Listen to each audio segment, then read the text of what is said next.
စိုက်ပျိုးရေးနီလမ်းနဲ့ပတ်သက်ပြီးပြောပြမယ်။လယ်သမားတွေဥယျာဉ်မှုတွေကြုံတွေ့ရတဲ့အဖြစ်အများဆုံးပြဿနာတစ်ခုလားပါလဲဆိုတော့မြေသောစာတွေအကုန်ကျွေးပေမဲ့အပင်ကမစားဘူးကြီးထွားမှုနေတယ်အသီးအရွက်ညှိုးငယ်နေတယ်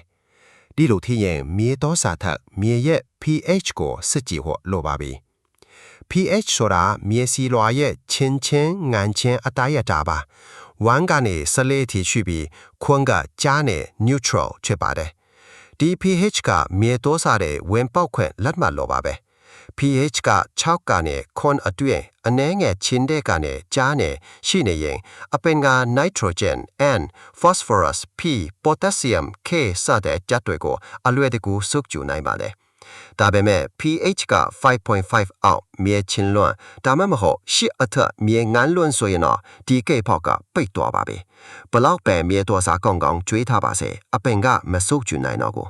အိမ်မှာလွယ်လွယ်ကူကူစစ်စင်းကြီးက pH မီတာလေးဝယ်သုံးပါမြေနမူနာကိုရေနဲ့ရောပြီးဒီထိုးတာလေးနစ်လိုက်ရုံပါပဲမြေချင်းလွန်းဆိုရင် organic နီ dolomite ထုံး dolomite lime သုံးပါဒါကမြေချင်းချက်ကိုခြေဖြတ်ပေပြီးကယ်လ်ဆီယမ်နဲ့မက်ဂနီဆီယမ်ကိုပါဖြည့်ပေးတယ်ဓာတုနီထုံးမုံကိုတင်းတက်မြတာစွာတုံနိုင်ပါတယ်မြေငါလွန်းဆိုရဲ့ organic နီတစ်ဆွဲနွားချီတင်းရွက်ဆွဲတွေများထဲပါဓာတုနီဆာလ်ဖာကိုမြေညက်ထဲထိရောနော်ပါဒါပေမဲ့ရလကနေတဲ့အတွက်စောင့်ရပါမယ်ဒီနေရာမှာအရေးကြီးဆုံးအချက်ကစိတ်ရှည်ဖို့ပါပဲ pH ပြုပြင်တာကတညအိပ်ရင်ပြီးသွားတာမဟုတ်ပါဘူးထုံးတို့ဆာလ်ဖာတို့ထည့်ပြီးရင်မြေနဲ့ကောင်းကောင်းရောပြီးညက်ပတ်ကနေတလလောက်စောင့်ဖေးရပါမယ်ဒီအချက်လေးကိုတေချာလုပ်ပေးရုံနဲ့တင်မြေတော်စားလဲ90ရာခိုင်နှုန်းလောက်တတ်တာသွားပြီးအပင်ညက်ကြီးထွားမှုကတိတိတတ်တာကောင်းမွန်လာတာကိုတွေ့ရမှာပါ